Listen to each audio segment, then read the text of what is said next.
Hi, good evening, everybody, and thanks for attending. We're just going to wait for a minute or two to allow more people to join. So please bear with us. And if you're watching this online after the live event, then please just scroll forward for a minute or two. But we'll just wait for a couple of minutes.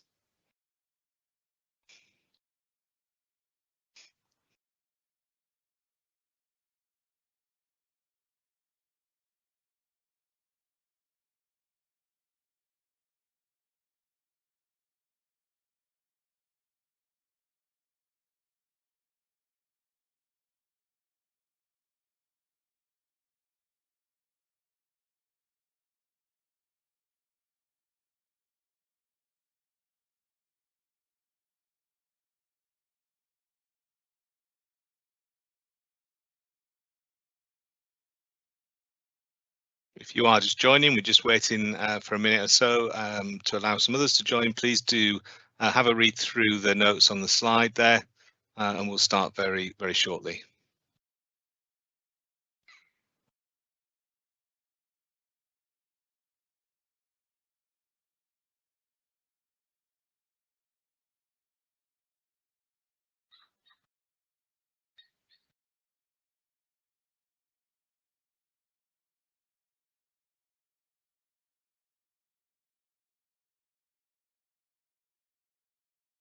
Okay, well, I think we'll make a start. Thanks again for joining us. My name's Richard Easton. I'm the Healthy Streets Programme Director, and some of the other team are here with me this evening and will be introducing themselves during the course of this presentation. If you want to go to the next slide, please. So if I can just run briefly through the agenda. So these are the things that we're going to be covering with you today. We'll just do a little bit of housekeeping and a little bit more detail on how the meeting, how the event is going to work. I'll then cover off a little bit of background about this project and how it sits in the context of some wider work that the council are delivering. And then I'll hand over to my colleague Petros, and he'll run through some of the details of the specifics of this particular project along with Liz. Petros will then wrap up with some next steps, and then we'll move into questions and answers, which can be done this evening, but I think can also potentially be done online as well. So yeah, so on to housekeeping. So I'll just sort of run through these points. So yeah, please do use the question and answer function that's available as part of this Teams event, and then we'll be looking through those during the session, and then we'll come back to those at the end of the presentation. We'll also create a frequently asked questions section on the website following the webinar, and we'll be able to update that with questions that we've received this evening.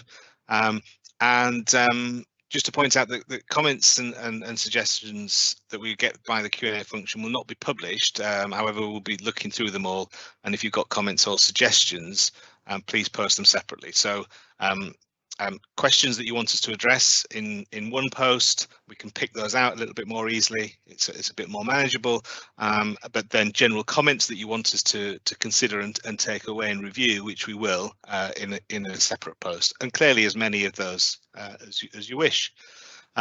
This webinar is being recorded, and we will be adding it to the project page, and then people who've potentially not been able to make it this evening can then look at that in their own time and at their leisure, and then you can contact us via the details on the project page subsequently if you wish. So I hope that's all clear. Next slide, please. So I just wanted to start off with a summary of the Good Growth project. So this is all about bringing improvements to the Angel Edmonton area, and it's funded by the Greater London Authority, this fund that's called the Good Growth Fund. So we're going to be talking about a particular project tonight, but that doesn't stand alone and is actually part of a whole collection of different forms of investment in the area, and all those different pieces do fit together. So there's the upgrade of the existing library on 4th Street and the creation of this living room. to support additional community and cultural events. There's work that's going to be going on with the underused garages to look at affordable workspaces, looking at upgrading street furniture and artwork along 4th Street, and then the particular project that we're going to be focusing on tonight, which is this idea of a clean route around St John and St James's Primary School, which will also connect to some other routes. And I think we might just sort of give you a sense of that during the presentation. So we're focusing on that particular element, but that's one piece of a wider collection of measures that we hope can really help bring enhancements to this particular area. Next slide, please. So just to run through a bit of background of where we've been on this project. So we started to do some community engagement back in 2017, looking at the type of issues and things that people in the community would like us to address. And then the good growth proposals were presented to the public in 2019 prior to the application being submitted. And then the success of that bid was confirmed in 2020. We then started engagement on this particular aspect of the clean air route back in June, and then there's a whole set of steps still to come. So whilst engagement's been going on in July as well, and August, and continues in September, the formal public consultation will start in November, and then subject to the project being approved, we're looking at a construction next spring of a relatively short time frame for completion of construction. Next slide, please.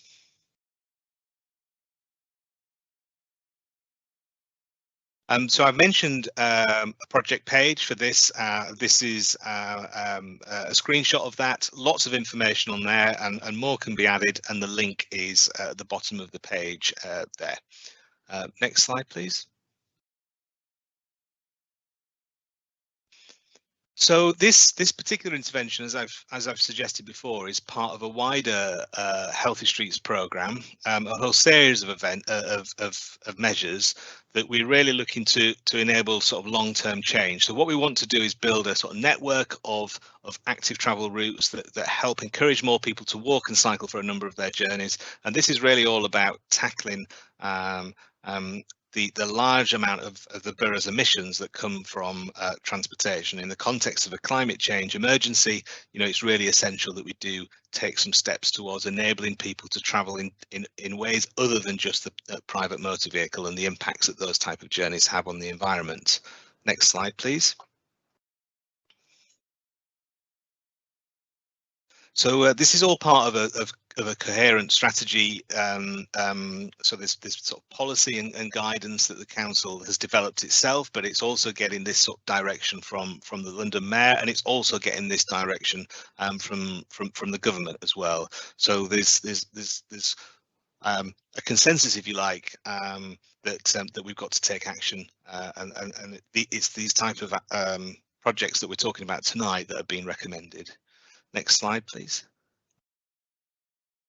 So I just wanted to sort of touch on part of the issue really, which is continued growth in motor vehicle traffic in Enfield, and in a place where the population's expected to continue to grow and grow relatively significantly. This is a problem for the borough, and you can see there that graph. Hopefully that's clear to you, how the number of motor miles driven in Enfield have been increasing each year.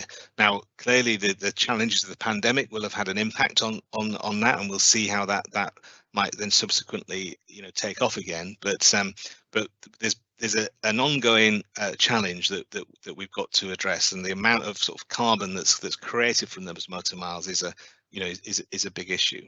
If we move to the next slide, we can also just have a consideration of the type of roads that are being impacted by that continued increase in traffic.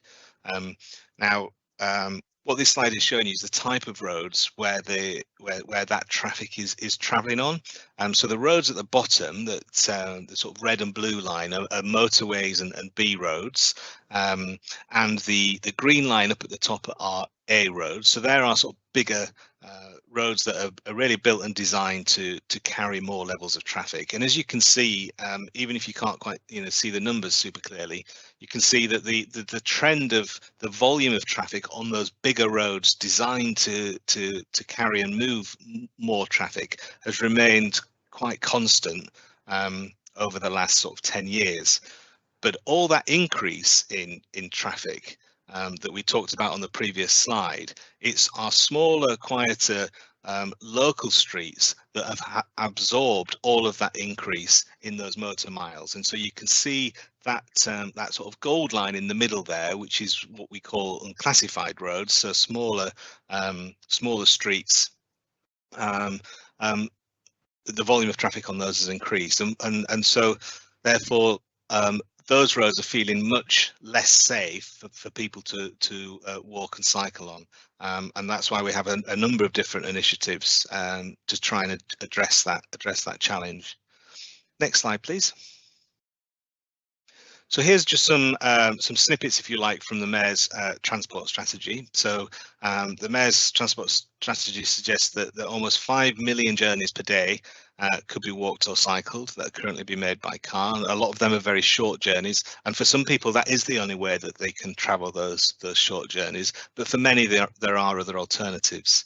So we need to create these safe streets that are not dominated by that motor traffic in the way that I've just explained on the previous slide, and that are much more open and feel more pleasant and more accessible for more people to walk and cycle. And so to enable to make that change that environment, we've got to make some changes to our street design and the way that things are laid out. And this project that Petros is going to talk about shortly is one such project where we're looking to change the layout and the design of the street as part of an approach to combat some of these challenges. On this next slide, looks specifically at schools there, or school children. And what that's saying is that only 3 in 10 children of school age reach the minimum recommended activity level. Now, this is leading to an obesity crisis within Enfield, and that level of inactivity can really set people up for life on the wrong path, and can then lead to subsequent health issues throughout life, which in turn places a lot of burden on the National Health Service, a service that is clearly already under severe pressure. So starting to encourage young people at an early age to build physical activity into their everyday lives is something that's a really positive thing to do, and can be really positive for those children through life. Air quality is a severe issue in London, and again, reducing the amount of motor vehicle miles and encouraging more walking and cycling is a way that we can combat that. And ultimately, the only way that we can achieve that is by reducing the amount of motor vehicle traffic in the medium and longer term. Next slide, please. So this is just a slide to demonstrate actually that walking and cycling is sort of realistic for a number of journeys, and actually you can sometimes get further than you might think. So down, Angel Edmonton is sort of marked on there as one of our town centres, and those rings around the sort of epicenter, the centre of Angel Edmonton, show how far you can get in 5, 10 and 15 minutes walk. And then the next slide shows how those distances can really increase quite significantly if you can introduce safe cycling into that as well. Next slide, please. So the Healthy Streets programme is made up of a whole range of different projects. This slide is just illustrating some of the different types of activities that we're involved in. And School Streets is one of those, along with part of the Walking and Cycling Network. And this project that we're discussing tonight sort of ties into both those. Next slide, please. So creating healthy streets is about trying to improve all the categories that you can see on this slide. So this is taken from the Mayor's transport strategy. And what we're trying to do, I won't go through each of these, but we are trying to create and design streets that achieve some of those things, that are easier to cross, where the air is clean, where everyone feels welcome, that's not too noisy, people are walking and cycling, all of these factors. And that's what we're driving to do, seeking to achieve with this project. Next slide, please. Okay, I think that's me handing over to Petros. Thanks very much, Petros. Thank you, Richard, and hello everyone. I am Petros Ximerakis, and I'm a project manager in the Healthy Streets team. I will now go on to present what this project is about. So starting with what it includes, what are the elements of the project, is basically a series of interventions on and around Grove Street and St. John and St. James Primary School. And that's, as Richard mentioned, part of a wider regeneration project around 4th Street, Angel, Edmonton area. What it includes is a school street in front of St. John and St. James on Grove Street, and as part of that school street, we are looking at making some public realm improvements. Also, we have an active travel link, and that's between the junction of Grove Street with 4th Street and extends to the bridge above the railway line at Joyce Avenue. This is funded by the GLA through the Good Growth Fund, as Richard mentioned earlier. And I need to point out that it's also part of a wider strategic active travel corridor, and I'll explain in the next slide why that belongs to this corridor. So on the map on the right hand side, we have all the interventions that we are looking at. So starting with the school street, its purpose is to remove traffic from the school gates. Now that can either be on a permanent basis or it can be during the school opening and closing times. Essentially, what we are talking is for either a full closure of a part of Grove Street. Now that part of Grove Street is yet to be decided, but it could be it could start somewhere from the western end, let's say, of the court, as it's shown on the map, and it could extend towards the west, either up to Snell's Park or a bit beyond, and that can either now be a full closure for motor vehicles, or it can be a timed closure during the school drop-off and pick-up times. The other element that this includes is the active travel route that I mentioned, which is between the junction of Grove Street with 4th Street and the railway bridge. And that's the part of the wider strategic active travel corridor, and it will help us improve accessibility and connectivity with the wider active travel network, and will provide us also with an opportunity for potential future connections. And this is the strategic bit. So on the east side, it will allow us to have a future connection with Meridian Water and with the big housing development there. Towards the north, it'll connect in the future with Silver Street Station, and then towards the west, it'll connect with North Middlesex Hospital, which is of course a major destination.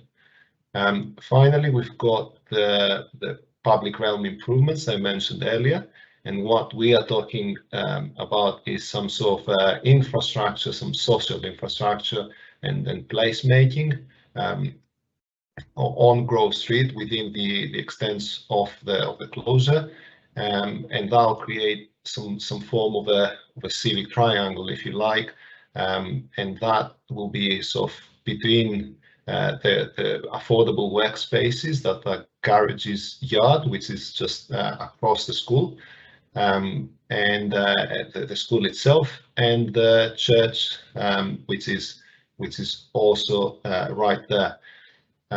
That will create some place for people to sit, rest, come together, and also for parents really when they're waiting to pick up their children after school.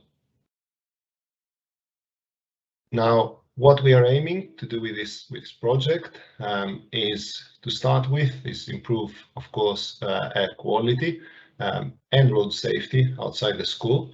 So to do that, we are reducing or even removing, depending on the option, of course, the motor vehicles outside the school with introduction of the school street. Then we're looking to encourage active forms of travel to school. So to do that, we are providing better infrastructure to encourage that. And by active forms of travel, we are talking here about walking, cycling, using scooters, etc. And of course, it would be also beneficial to increase the use of other sustainable modes such as public transport. But reduce the use of private vehicles. Then we are aiming to create that place I mentioned for people to sit and come together. And as I said, this could include also seating areas. It could have planting and other interventions. And something else to mention is that as part of the proposals for the Affordable Workspaces project, which is right across the school entrance, a cafe is proposed. Then we are trying to engage on environmental issues and encourage walking and cycling. And of course, that's all about increasing awareness, really, about the climate emergency, about air quality. And to do that, we are engaging with the community and the school itself. And we are running events to promote active travel and help children access and use bicycles. And finally, we are looking to contribute towards a long-term increase in the levels of active travel. And that's as Richard mentioned, that's sort of a long-term goal, bearing in mind that this project is not delivered in isolation. It's part of a wider program of activities, which were the ones that Richard briefly touched on. And it can take, for the benefits to be realized, it can take a number of years. So this is not something we're looking in the immediate sort of future. I will now pass on to my colleague Liz, who will go through the communications and engagement about this project. Thanks, Petros. Hi, everyone. My name's Liz Rhodes. I'm the Healthy Streets Public Relations Manager. Next slide, please. So this is the project page that Richard touched on earlier tonight. So the project page has a summary about the project and a lot of information that's hosted on there. We've got the proposed plan for the project, some key dates, as well as information on events such as this webinar and community drop-ins that have happened and are coming up as well. We are going to be updating this page throughout the life of the project. So we're soon going to be adding some frequently asked questions. The statutory consultation survey will be hosted on there, as well as notices of the traffic orders and other project updates. So that's really a good source of information and first port of call if you want to find out more about the project and also hear what the latest update is. Next slide, please. So we have already run some activities and carried out some engagements. Also, Richard touched on some of these activities earlier tonight. So we have been engaging with emergency services as well as St John and St James Primary School as key stakeholders in this project, as well as other stakeholders throughout this process of coming up with a proposed design. We also engage quite regularly with the ward councillors and hold councillor briefings. There have been a couple of letters sent out to local residents, businesses and others in the area. One about an event that was run with the school on the street as a co-design activity with students and parents in the school community, and one that was sent out about tonight's webinar and the drop-ins. We have the project page, which was launched a couple of months ago. And like I've said, we had a community drop-in session a couple of weeks ago. We've got another one coming up I'll talk about in a moment. And we held a school co-design event. We've got some images on the next slides. Petros, if you could, thank you. So this was the event that we held with the school recently. It was a great success, and we had a lot of engagement with students who undertook some activities to really think about how they want to be travelling to school and what it could look like for them to be travelling to school in a healthy way. These are some of the drawings that they did to showcase what they would like to see. And so it was really great to hear from them and have them engaged in the project in this way. Next slide, please. Thank you. So we've got another drop-in session. It's being held this Saturday, 11th of September at 4 Street Library. So come along to that. There's information on the project page about that.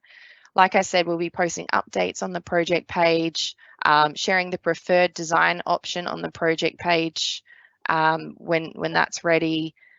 Like I said, we'll also be publishing the draft traffic order. So this is what we'll be running the consultation on, and that's your opportunity to formally comment on the plans and the traffic order. So residents and businesses in the area will receive a notification letter about that statutory consultation process and how to take part in that. And we'll also, subject to approvals, be sending out a construction notification letter again to residents and businesses in the area. Next slide, please. So I'm going to hand back to Petros, who's going to talk about some next steps. Thank you, Liz. So what follows from today's webinar is later this month, we will be sharing, as Liz mentioned, the preferred design option. We will select and share that publicly, and that will be published on, again, the project page on Let's Talk. Then we are looking in November to advertise the draft traffic orders, which then means that the statutory consultation starts. And following the close of the consultation and the preparation of the approval report, we will have a decision about whether or not the project will be implemented in January next year. Apologies, this is meant to say 2022. And again, March 22 is when the works will start on site, and we expect to have them completed sometime in April 2022. And that concludes the next steps, and we can now move to the question and answers.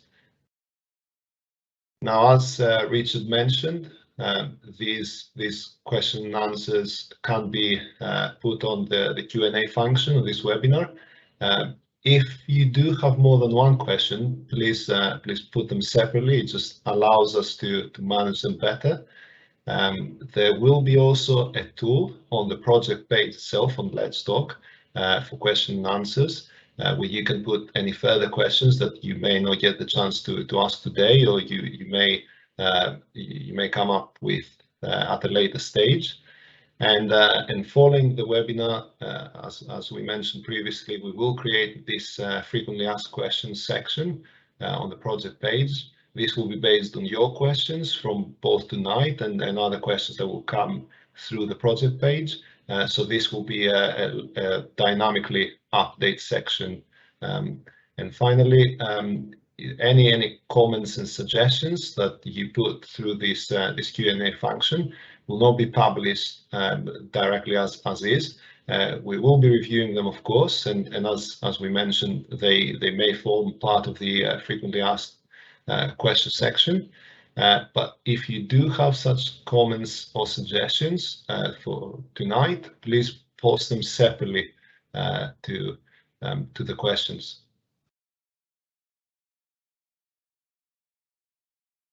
Okay, I'm just looking. I can't. Does anybody like to raise any questions right now with us?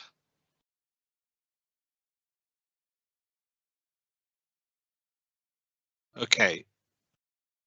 Well, what we'll do is, as we've mentioned, we'll put this recording on the webinar, and Q&As can come through the project page. But unless there are any questions this evening, any immediate questions? Okay. Well, thank you for joining us then. Yeah, please do visit the project page to find more information, and the link there is showing on the screen. Thanks everybody. Please do get in touch if you've got questions on this project. All the best.